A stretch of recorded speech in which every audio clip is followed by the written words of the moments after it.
All right, we're here with UT Tyler after they sweep both games on Friday of the NCAA South Central Super Regional. Coach, that's about what a wild day of softball, number one. But number two, it seems like you guys are never out of it, and it really showed itself today. Just talk us through both of these today. What was the vibes like this morning? What going into today? What does it feel like to kind of pull these off and obviously just pull off a huge comeback and go punch your ticket to the World Series yet again? First of all, I mean, credit, we knew when all year long the crash course was set between WT and UT Tyler, so we knew it was going to be a battle. They came out and played really well yesterday, and so I challenged them, the players last night. Don't let them take your belief that you can do it tomorrow, and that's easy for a coach to say. It's only as good as they buy in. Came back this morning. Came back, great energy. I could hear it outside the building. The music, the energy, and the coaching staff looked at each other and we're just kind of had that nod, like, okay, the needle's where it needs to be. And we talked about all year our needle between like super silly and energetic and focused. When it's in the middle, we've been pretty good. And every day it's tough. It's not every day it just goes in there, but what a great day to have the needle in the middle. Really proud of them, their resolve. Proud of our players. Our coaches worked till midnight last night. I couldn't be more proud of the grit and determination. And when we recruited all these young ladies you see and all of them out there, we talked about games like this and that we were going to need them. And to come here to play in those type games, and what an intense battle. Just like I said, couldn't be more proud of them. I thought our pitchers stepped up today and were just outstanding. Prim, CB, just really bounced back, and I thought they had more zip and determination today, and just couldn't be more proud. And then JT, our catalyst, be able to come through and battle on that big hit for us. We just told them to just take the one pitch, don't get caught up in winning two games, win the next thing in front of you, keep blinders on, right? Just look at the next thing, and that's exactly what they did today. And you can't do that and not be a champion, so we're really proud of them. Coach, I'm going to ask you about those two pitchers. You throw Primrose Aholele in that first game. She goes all five, 2 hits, 9 strikeouts, 2 walks.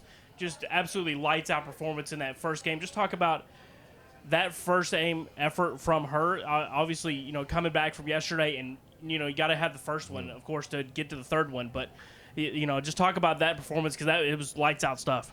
Yeah, I mean, we're blessed, and our pitchers have really been a strength for us all year. We have 3 aces that we can pick from, and that's been an absolute asset for us. And we just had a day yesterday, and for them to bounce back, we kind of went with Prim. We thought she had the hot hand yesterday, or the best hand yesterday, with what she did. And man, what a performance! Gritty performance against a really good hitting team. And we don't kind of flip or do this or think about the next game. We're trying to win this inning and then the next. And I told them told the pitchers we'd figure out the next inning after that inning. And I thought they bought into that. Prim did outstanding. And then, getting that our offense, getting us the 8th run, so we don't have to throw the 6th and the 7th. Allows her. We just went ahead and rolled with it, let her go and kind of get us started and roll with that, because we thought she had out hand. And CB came in and was lights out. So credit to them. I thought we were led in the circle again today. Yeah, CB, as you just mentioned, Prim throws the first 2 innings. They get 1 run off of her, but that was about it. She kept it quiet. And then CB comes in 5 innings, 3 hits, 2 walks, 3 strikeouts, gets out of just about every jam it felt like was presented to her. She got the big out when she needed it. Just talk about that performance from CB. Yeah, that's something you want to play a schedule, and we've been in those battles, and if they think back, we've been in some bases loaded, big moments throughout the year that we hope, helped prepare them for CB to come in, get that ground ball against their, one of their best hitters to get out of that. I thought that was a critical pivot in the game to keep it 1-0, and that's what we had done all year. And I told them at the beginning of this weekend, whatever team played most like themselves, not anything different, would be the champions, and I think that's what they did today. Then you got right there to your immediate left is JT Smith, who she goes 2 for 4 in game 1 and then 1 for 2 in game 2. She scored 3 total runs on the day, had 4 RBIs, drew a pair of walks, just did it all. If you look at her uniform, it's just it's covered in dirt. If there's holes in it, there's everything like that. She goes to work out there for your team. She's your leadoff hitter. She's been the catalyst for your offense all day, and it seemed like she was that yet again today. Yeah, our coach is already getting the power washer cranked up. It's going to be all nighter on that uniform. But she's been a catalyst since the moment she stepped on our campus. And there's nobody we want. We did a great job of working. The bottom of the lineup, I thought, did an incredible job of setting the table for her to come up in those opportunities. And, I think no one's going to argue with, us wanting JT Smith up in those battles. But it starts because she's prepared for those moments. She goes hard. Everyone roots and wants someone who's great and gives their all and is about the team. That's the great thing of sports, and we're blessed with a team of that, and JT is certainly a shining example of that.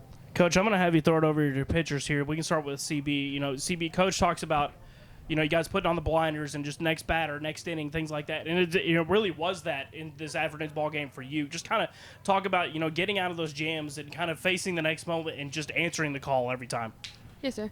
Coach Reed called a great game, and my team, I was in my ear the whole time. They had my back the whole game. Defense made some amazing plays, and I just trusted them. And then Prim, of course, you had that first game, that complete game shutout, or the complete game shutout, excuse me, and then throw the first 2 innings of game number 2. After yesterday coming back, what did the pitchers kind of have maybe a little conversation amongst yourselves or anything like that? Obviously, Coach Reed said, hey, we got to be a little better, got to figure it out, but you guys answered the call in every way. I think like every bullpen we meet up, us pitchers, we talk to each other, we tell each other that we got each other. Whoever starts, whoever comes in relief, we got each other's back. But just working today, every pitch, and I feel like that's what we did, and we had each other's back. And then JT, as Coach mentioned, the bottom of the lineup really set the table for you. What's your mindset when you come up in those big situations like that, bases loaded, second and third, things like that, where you have a chance to make a big impact on the game? And it seems like you do it a majority of the time, but kind of talk about the bottom of that lineup, setting you up, and then you coming through with us. Yeah, I mean, y'all kind of talked about how they're trying to flip us, and unfortunately for them, it didn't work out. Mia was able to get on, and then Megan bunted Kiana over, and Kiana's a great hustle. It's first and second, nobody out. And then Ange draws a big walk, and so I'm up with bases loaded, nobody out. And so I'm just trying to get a ball in the air. I'm really not trying to do too much, stay within myself, and just try to hit a ball in the air, find a gap. Hey, Coach Reed, I don't know if you and the ladies are Astros or Rangers fans or neither. No. But this reminded me of when the Astros took that game from the Rangers and the Rangers bounced back and won the next 2 games. And your team looked like they didn't even blink and they were ready to play today. How did y'all feel last night after that game, or was y'all always staying positive? Yeah, I did think they responded well. We were obviously upset, not necessarily because we lost. We just didn't feel like we put our best foot forward, and for a team that doesn't do that often, that hurts when that happens, especially on this stage. So I thought the bounce back, our pitchers are going to be a great story, our swing, but I thought our team coming back today, ready to go, I think is the story of the day. And you just be in these you train for these moments. They've worked together.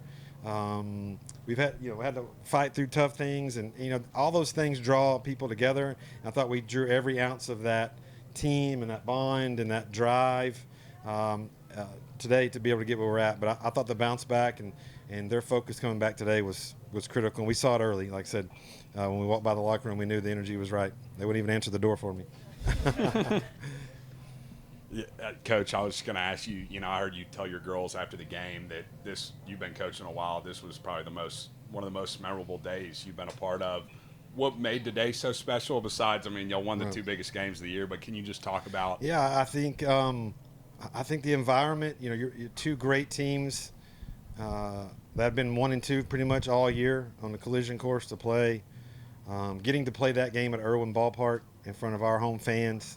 The emotional charge of the game, with that being down, we just didn't play well yesterday, and to see the bounce back, all those are kind of like story elements for a movie, and to see them bounce back and the resolve, and because they could have easily just gave up, even down 1-0 in that second game there.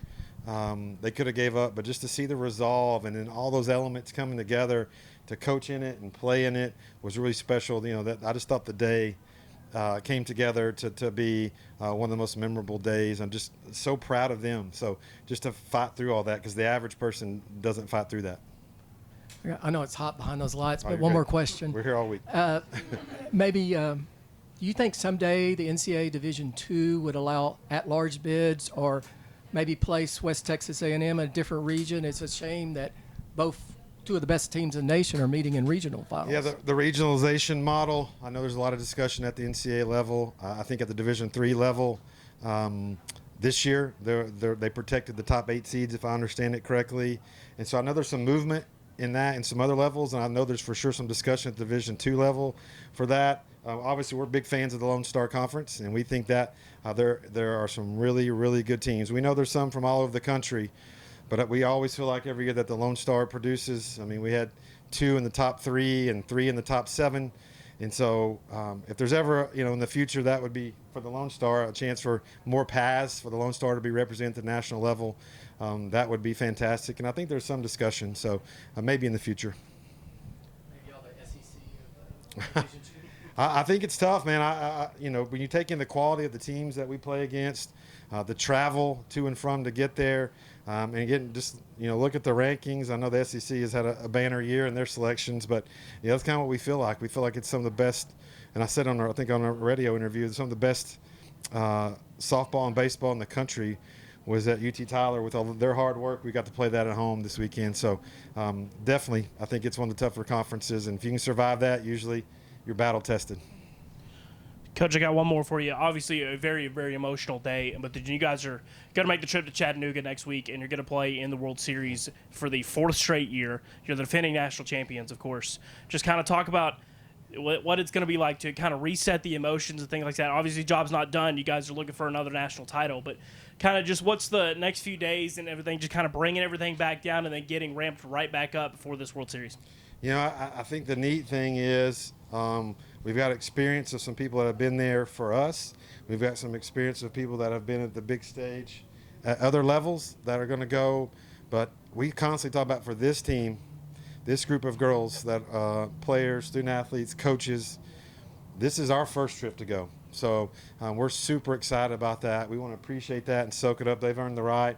But, you got to, like you said, we'll enjoy it. Start making travel plans. Some of the greatest problems in the world to have.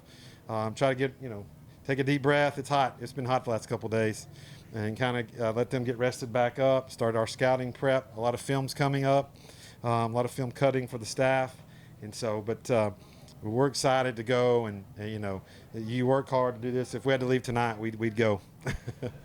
Well, Coach, ladies, congratulations yet again.